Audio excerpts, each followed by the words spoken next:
Mom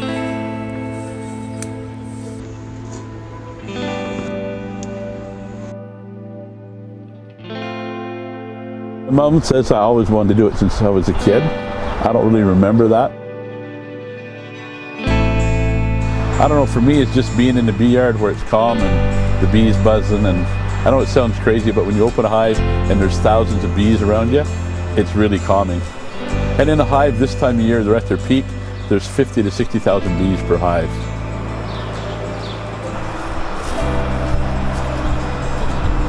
Well, these are starter hives. If you're going to get started and buy bees, they'll come in a box similar to this. If you're afraid of bees, the honey bees are not killer bees. Everybody thinks of bees as the Africanized killer bees, but these bees won't swarm you and kill you. You might get the odd sting. I don't know how many stings I get a year. There's really no reason to be afraid of bees. They're doing their job. They're going to the plant, getting the nectar, and taking it back to the hive. So if you interrupt that, if you're to stand in front of there, or if you're to open up a hive and bang it, the guard bees will come out and you will get stung if you're not being protected. But otherwise, honey bees are typically pretty calm. They're working on their honey. Do they care about me? Not really. I haven't banged them or shaken them or given them any reason to come out and sting, so they're filling that full of honey and nectar. And they're just, this side they haven't filled yet, that's just cleaned. But that just shows you how calm they are. They're not killer bees, they're honeybees. Behind me there, those are starter hives, so they have 2 boxes where the queen, that's the brood boxes, and then the next box is surplus honey. So typically 2 boxes, and anything above that is surplus honey. So that's considered a hive. Well, when you talk about bees, you can talk about bees all day, and you never stop learning with bees. You have your outer cover. This is the inner cover. This stuff on here is all propolis.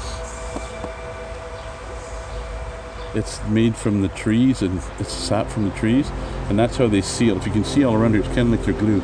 They seal that all around everywhere, so to keep bugs out and to make it a more sealed unit.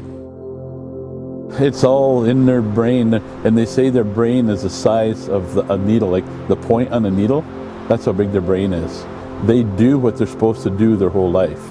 Like us humans, we wander all over the place and do stupid things. A bee, their main purpose is to get honey in there and multiply. Bee is 6 weeks. So by the time they hatch to the time they're done is 6 weeks. The first 2 weeks of their life, they're nurse bees. So they're in the hive and they're nursing other bees, they're nursing the queen, and they're just kind of taking care of the hive. And then they do kind of housekeeping. They keep the hive really clean. And then they go to a couple weeks of guard bees. They move down to the entrance. So they're guarding the hive. So if a wasp or a bee from another colony comes, they'll kill it. So then the last 2 weeks of their life, they're out foraging. So when you see a bee out flying, it's on its last 2 weeks of its life. My name is Carla Hoffman. I'm the Integrated Pest Management Coordinator with the City of Kamloops. And funny story, or maybe not so funny a story, I'm allergic actually to most things out in the landscape, including bees. But I just don't like to be told what I can and can't do, so I didn't let that limit me from being out doing what I like. So here at Riverside Park, we actually have a hive in one of our trees. And so we've got bees that made themselves at home in a nesting cavity in a large tree behind me. So this hive has been here for quite a while now, and I'm not aware of any incidents that have arisen because of it. So if we, again, just sort of keep our distance, let them do their thing, then there shouldn't be any problem. Having the pollinators here is such a great bonus to the park. And we've even got a sign here that helps to educate people so that they are more familiar with what's going on here and not something to be afraid of. Pollination, we absolutely need to survive. And when I think of the whole process, it brings to mind a kids movie, the Bee Movie, where the bees stopped doing their job and things started going downhill fairly quickly, because without the pollination, there's less flowers, there's less food. for the plants, for nature, but also for us, because without that whole process, then we start to lose a huge part of the ecosystem and our diet and our lifestyle.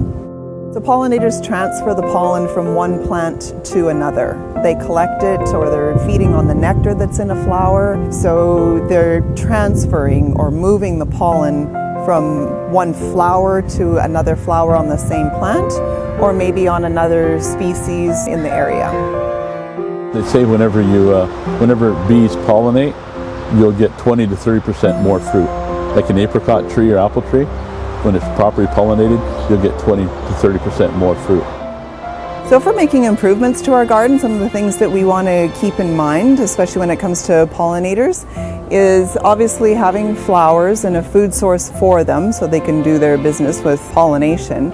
But also they need habitat, so having like nesting sites or protection for them, an area where they can rest even, is important.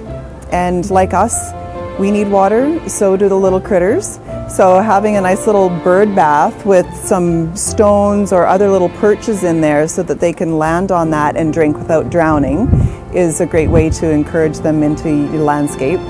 And of course, if we want to encourage pollinators into our landscape, we don't want to do anything that's going to cause unnecessary risk or harm to them.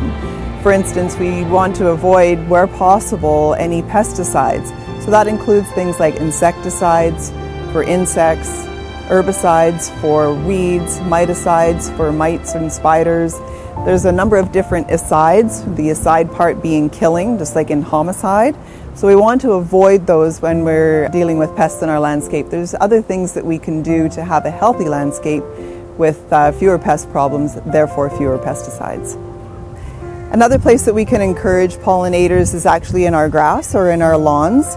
And a really good added benefit to our lawns, especially in our climate here, is clover. For instance, down here we've got white Dutch clover, and pollinators just love it. I think it was Einstein said that if without bees, we would only last 3 years. Whenever you have dinner or supper, one of 3 things on your table has been pollinated by a bee.